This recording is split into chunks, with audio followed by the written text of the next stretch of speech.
بے شک ایسا ہی ہے۔ اب آپ دیکھیں کہ جہاں سے یہ سلسلہ شروع ہوا کہ ہم قدس کے دن جمعۃ الوداع کے دن ہم احتجاج کریں، پروٹیسٹ کریں اس ناانصافی کے خلاف، تو جہاں سے شروع وہ شیعہ اسلام ہے، شیعہ مسلمین ہے، لیکن اپنے سنی بھائیوں کے لیے کھڑے ہو رہے ہیں جو مظلوم ہیں، یعنی اسلام کے لیے کھڑے ہو رہے ہیں۔ اس میں فرق نہیں ہے کہ ہم سنی ہوں، شیعہ ہوں یا کسی بھی فکر سے رکھیں ہم ارتباط، لیکن یہ ہم دکھا رہے ہیں کہ ہم ایک ہیں، لا الہ الا اللہ پڑھتے ہیں، محمد الرسول اللہ پڑھتے ہیں، تو ہم ایک ہیں، ایک ہی امبریلا کے اندر آتے ہیں، کوئی بھی ہمیں جدا نہیں کر سکتا، ہمیں ڈیوائڈ نہیں کر سکتا، کیونکہ ہمارے اہداف ایک ہی ہیں۔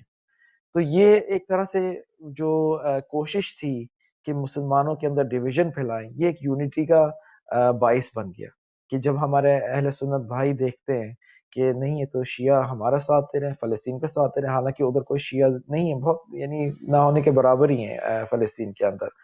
جب اس طرح دیکھتے تو سمجھ آتی کہ گیم کہیں اور سے چل رہی ہے، سازش کہیں اور سے کہ ہمیں ڈیوائڈ کیا جائے اور ڈیوائڈ کر کے ہم پہ حکومت کی جائے۔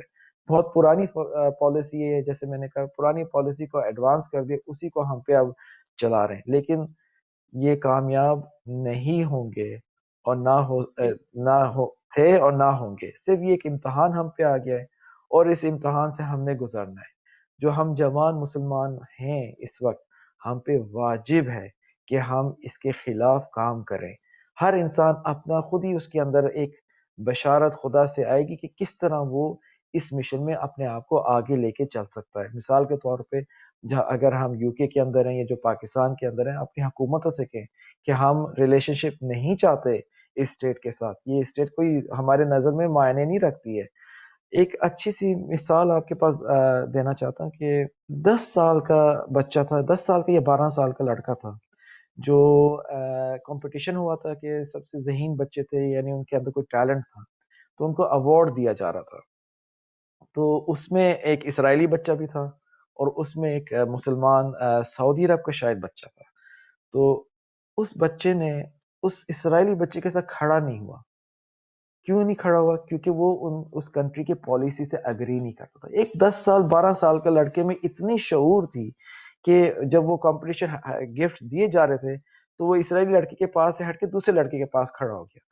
پھر بعد میں پوچھا کہ آپ نے ایسے کیوں کیا گیا؟ کہا کہ میں اپنے فلسطین بھائیوں کے ساتھ یعنی کھڑا ہونا چاہتا ہوں، نہ کہ کسی جو میرے بھائیوں کو قتل کر رہا ہے۔ یعنی ایک چھوٹے سے بچے کے اندر یہ فکر ہے، اور ایسے ملک میں جہاں جس کے حاکم اس وقت چاہ رہے ہیں کہ ارتباط ان کا یعنی ان کی کنیکشن اس کنٹری کے ساتھ صحیح ہو، اس کنٹری سے ایک لڑکا آ کے اس طرح کر رہا ہے، تو جو لیڈرز ہیں مسلم کنٹریز کے، ان کو سوچنا ہے کہ کہاں اپنی پالیسیز کو اپنا رہے ہیں کہ کل کو ایسے نہ ہو کہ جن کے اوپر حکومت کریں وہی ان کے خلاف کھڑے ہو جائے۔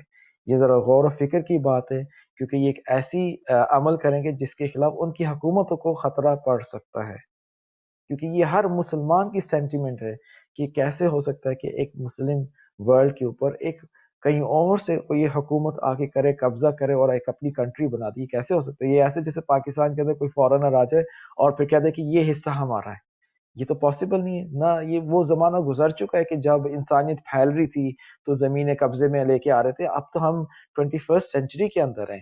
اس سینچری میں اب سارے لائنز بن چکی ہیں، جہاں سے لوگ رہتے ہیں وہ سب سیٹ ہو چکا ہے۔ اب کیا قبضے کا مقصد ہے یا اپنی زمین کو بڑھانے کا؟ یہ زمانہ تو قدیمی زمانہ ہے۔ تو نظر آ رہا ہے کہ جو بنی اسرائیل ہیں وہی بنی اسرائیل جو 6,000 سال پہلے، 3,000 سال پہلے کے ہیں، یعنی ان کی مینٹالٹی میں چینجز نہیں آئے۔ ماڈرن ریلیجن نہیں ہے، ماڈرن ریلیجن ہمارا دین اسلام ہے کہ ایک نیا نظر لے کے آئے۔ اس وجہ سے جو انٹرنیشنل گلوبل حکومت یعنی گلوبل اپنا پیس کا میسج پھیلائے گا۔